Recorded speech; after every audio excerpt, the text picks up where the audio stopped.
जी बिस्मिल्लाहिर्रहमानिर्रहीम। अस्सलाम वालेकुम टू ऑल रिस्पेक्टेड मेंबर।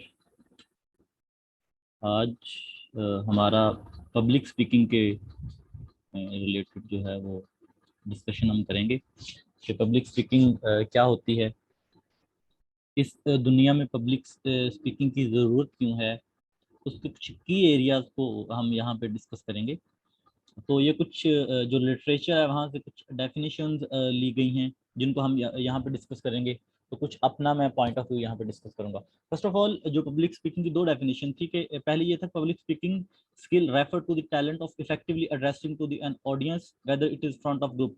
कि पब्लिक स्पीकिंग कि अपनी ऑडियंस जो सुनने वाली है वो एक शख्स भी हो सकता है, वो दो भी हो सकते हैं, वो कोई ग्रुप भी हो सकता है, वो आपकी फैमिली हो सकती है, वो आपकी क्लास हो सकती है, वो आपके स्टूडेंट हो सकते हैं, वो आपके दोस्त हो सकते हैं। उनके साथ आपने अपना इफेक्टिव पॉइंट ऑफ व्यू जो शेयर करना है, इसको हम पब्लिक स्पीकिंग कहते हैं। ठीक है। सेकंड क्या था कि पब्लिक स्पीकिंग एक सॉफ्ट स्किल है कि जिसमें आपको communication skill, enthusiasm and ability to engage with audience के एक ऐसा स्किल है कि जिसमें आपके अंदर जोश होता है, जज्बा होता है। आपने लोगों को अपनी बात से कायल कैसे करना है, आपने लोगों से डिस्कशन कैसे करनी है, अपना पॉइंट ऑफ व्यू कैसे आपने उन तक पहुंचाना है, इसे हम पब्लिक स्पीकिंग कहते हैं। इन शॉर्ट वर्ड्स के इंसान के दिल में जो कोई भी ख्याल आता है उसको अपने अल्फाज का नाम दे के दूसरे तक पहुंचा देना, इसको पब्लिक स्पीकिंग कहते हैं। वो एक शख्स को भी बता दे, 10 को बता दे, 20 को बता दे, इसको हम पब्लिक स्पीकिंग कहते हैं। तो इसको जो है वो हम डिस्कस करते हैं, इसकी ज़रूरत क्यों होती है। देखिए, ये दुनिया है, यहाँ पे हर शख्स की चाहत होती है कि उसके दिल में जो बात है वो लोगों तक पहुंचे। हर शख्स ये चाहता है कि उसकी बात को सुना जाए। हर शख्स ये चाहता है कि उसकी बात पे लोग उससे मुतासिर होके उसकी बात जो सुन रहे हैं उस बात पे अमल करने की कोशिश करें। तो हमारे यहाँ पाकिस्तान में और पूरी जो दुनिया है उसको अगर हम देखें तो उसमें एक बात बहुत कॉमन है कि यहाँ पे हम वही बात सुनते हैं जो हमारा दिमाग उसको एक्सेप्ट करता है। हमारा दिल ये कहता है कि ये बात जो है ये हमारे मुताबिक है। जो हमारे मिजाज की बात होती है हम उसे सुनना गवारा करते हैं। ठीक है। आज जो हम जो कुछ पॉइंट्स डिस्कस करेंगे, ये हम डिस्कस करेंगे मतलब कि स्टेज पे जाने से पहले बैक टू द स्टेज हमने जो प्रिपरेशन करनी है आज हम वो डिस्कस करेंगे। सेकंड वीडियो हम जो मैं बनाऊंगा उसमें हम स्टेज फियर को कैसे कम करना है, आपने वहां बोलना कैसे है, ऑडियंस किस तरह सर्च करनी है, उस चीज को हम डिस्कस करेंगे। तो ये इसका फायदा है कि हर इंसान चाहता है कि उसको सुना जाए, वो मशहूर हो। हर इंसान चाहता है कि कोई दूर से आता हुआ पहचाने कि यार ये बंदा अच्छा बोलता है। हर इंसान ये चाहता है कि उसकी बात दूसरों के जो दिलो दिमाग पे जो है वो असर डाल दे। तो इसके लिए आपके अंदर कुछ स्किल्स होना जरूरी है। तो पब्लिक स्पीकिंग या कम्युनिकेशन स्किल उनमें से एक है। अब यह है कि पब्लिक स्पीकिंग के पार्ट कितने हैं। पहले होते हैं इन्वेंशन। पब्लिक स्पीकिंग सबसे पहले आपने इन्वेंट करना होता है कि आपने दूसरों को बात कौन सी बतानी है। फॉर एग्जाम्पल कि मैं आपको अपना एक पॉइंट ऑफ व्यू बता रहा हूँ कि पब्लिक स्पीकिंग ये है, तो मेरे जहन में जो पहला ख्याल आएगा, जो मैंने डिस्कवर किया या इन्वेंट किया अपने जहन में, वो ये थी कि मैं अपना पॉइंट ऑफ व्यू आप तक पहुंचाऊंगा। आप उसमें से जो चीजें हैं उसको एक्सेप्ट कर लेंगे जो आपके मिजाज की होंगी और उस पर अमल पैरा होना शुरू हो जाएंगे। ठीक है। ये इन्वेंशन था कि कोई भी ख्याल जो आप दूसरों तक पहुंचाना चाहते हो वो इन्वेंशन होता है। सेकंड पार्ट इसका है अरेंजमेंट। अब ये चीज तो थी कि मेरे जहन में ख्याल आया कि मैंने आप तक ये पहुंचाना है, अब मैंने उसको अरेंज किस तरह करना है। वो अरेंजमेंट मेरी ये थी जी, मैंने फर्स्ट को मैं इंट्रोडक्शन दूंगा, फिर मैं उसको डिवाइड करूंगा, स्लाइड्स बनाऊंगा। ठीक है। तो ये मेरी एक अरेंजमेंट थी कि मैंने उस पूरे सीक्वेंस को जो डिजाइन किया, ये मेरी पूरी की पूरी क्या थी, अरेंजमेंट थी। कि मैंने एक चीज को इन्वेंट कर लिया, एक आइडिया अपने जहन में ले आया, बाद में मैंने वो आइडिया आप तक कैसे पहुंचाना है उसको मैंने क्या करना है, अरेंज करना है। थर्ड इसका पॉइंट है स्टाइल। फिर मैंने किस स्टाइल में जो आप तक वो बात पहुंचानी है। ठीक है। फॉर एग्जाम्पल कि मैं आपसे इंग्लिश बोलूंगा, मैं आपसे उर्दू में बात पहुंचाऊंगा। ठीक है। मैं आप कौन कौन सी एग्जांपल्स पुट करूंगा आपके सामने। ठीक है। मैं आपके क्वेश्चन आंसर लूंगा या मैं पूरी की पूरी स्पीच करूंगा, मैं कितने पार्ट इसके बनाऊंगा, ये सारे का सारा मेरा एक स्टाइल ऑफ टॉकिंग होगा आपके साथ। ठीक है। फोर्थ पार्ट जो था वो था मेमोरी, कि मैंने इस सारे को अपने जहन में किस तरह स्टोर करना है। ये एक इम्पोर्टेंट पार्ट है कि कोई भी चीज़ हम दूसरों तक जब पहुंचाना चाहते हैं तो हम स्टोरी टेलिंग की फॉर्म में उसको याद कर सकते हैं। कि फॉर एग्जांपल मैंने आपको बताना, मैं इसको डिज़ाइन किया, इंट्रोडक्शन क्या होता है, उसके पार्ट्स क्या इसके होते हैं, उसकी क्वालिटीज़ क्या होती हैं, लास्ट पे हम उसको किस तरह डिस्कस कर सकते हैं। ठीक है, तो ये मेमोरीज का इंपॉर्टेंट पार्ट है कि आपने जो चीज़, ये नहीं कि आप स्टेज पे चले गए आपको कुछ याद ही नहीं है कि आपने क्या बोलना है।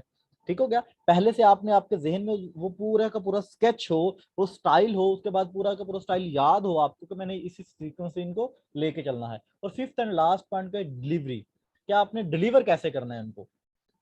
ठीक है, तो ये भी, ये 5 मेन इंपॉर्टेंट जो पब्लिक स्पीकिंग के जो है पार्ट होते हैं कि इन्वेंट, पहले ख्याल को इन्वेंट किया, उसको अरेंज किया, उसको किस स्टाइल में आपने पेश करना है, उसको आपने याद कैसे रखना है, और दूसरों तक आपने डिलीवर कैसे करना है। ये पब्लिक स्पीकिंग के जो है ना इंपॉर्टेंट पार्ट्स हैं।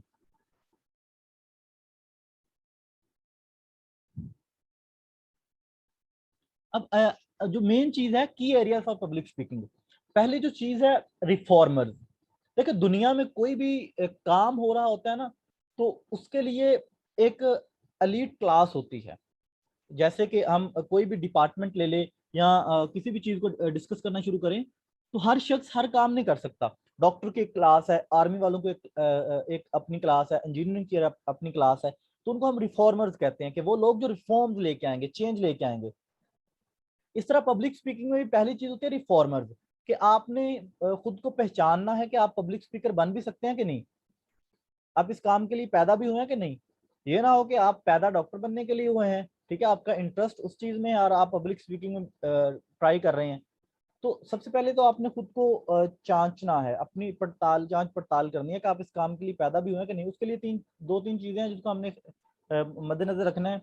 पहली चीज ये हमने देखनी है कि ये जो आप काम कर रहे हैं, पब्लिक स्पीकिंग वाला या कोई भी जो आप काम कर रहे हैं, पैशन हंटिंग इसे कहते हैं ट्रेनिंग की फील्ड में, कि आप जो ये काम कर रहे हैं ये आपको थकावट तो नहीं दे रहा। अगर तो मैं बोल बोल रहा हूँ तो मैं थक जाता हूँ बोल बोल के, ठीक है, या मैं उकता जाता हूँ, मैं बेजार हो जाता हूँ, मुझे गुस्सा आना शुरू हो जाता है, तो सॉरी टू से हम इस काम के लिए नहीं बने। दूसरी चीज ये है कि मैं ये जो काम कर रहा हूँ पब्लिक स्पीकिंग का, मैं दूसरों को मुतासर करने के लिए कर रहा हूँ, नेम कमाने के लिए कर रहा हूँ, या अपनी सेटिस्फेक्शन के लिए, मुझे ये काम करके सुकून मिलता है। अगर तो ये काम मैं अपने लिए कर रहा हूँ, मुझे ये काम करके सुकून मिलता है, मुझे कोई गर्ज नहीं, कोई सुनता है नहीं सुन रहा, 2 बंदे हैं 4 बंदे हैं, तो देन तो ठीक है कि हम लोग जो हैं हम इस फील्ड में काम कर जाएंगे। लेकिन अगर मैं 4 बंदों के लिए कर रहा हूँ, 5 बंदों के लिए कर रहा हूँ, इसलिए कर रहा हूँ कि मुझे लोग सुने, तो 1 साल 2 साल फॉर एग्जाम्पल बहुत ज्यादा मैंने बताया, वरना 1-2 मंथ बाद हम उकता जाते हैं, हम तंग आ जाएंगे कि कोई हमें सुन ही नहीं रहा, कोई हमारी बात पे तवज्जो नहीं दे रहा। पहली चीज कि आप उकताते नहीं इस चीज से, दूसरी के वो आप इससे खुद इंजॉय करते हैं, इस काम से खुद इससे कुछ सीखते हैं। ठीक है, आप इस काम में खुद को टाइम देते हैं, ये बड़ी इंपॉर्टेंट चीज है। तीसरी मेन अहम चीज जो है कि इसमें इंसान जो है वो पैसे से बालातर हो जाता है, कि आप काम कर रहे हैं, आप पैसे की जो हवस होती है उससे दूर चले जाते हैं। तो कोई मसला नहीं है, पैसा है नहीं है ठीक है, मैं, मेरे लिए मैटर नहीं करता पैसा मेरे पास हो ना हो, मुझे मिले ना मिले, मेरा काम है कि मैंने पूरा दिन स्टडी की, पूरा दिन पढ़ाया, पूरा दिन अपना काम किया, अपने जो एक काम कर रहा हूँ अपनी फील्ड का काम किया, रात को आधा घंटा आके मैंने बोलना है, रात को आधा घंटा आके मैंने जो है वो टाइम देना है इसको, अपनी फील्ड को। ठीक है, ये जो चीजें हैं ना ये बड़ी इंपॉर्टेंट है।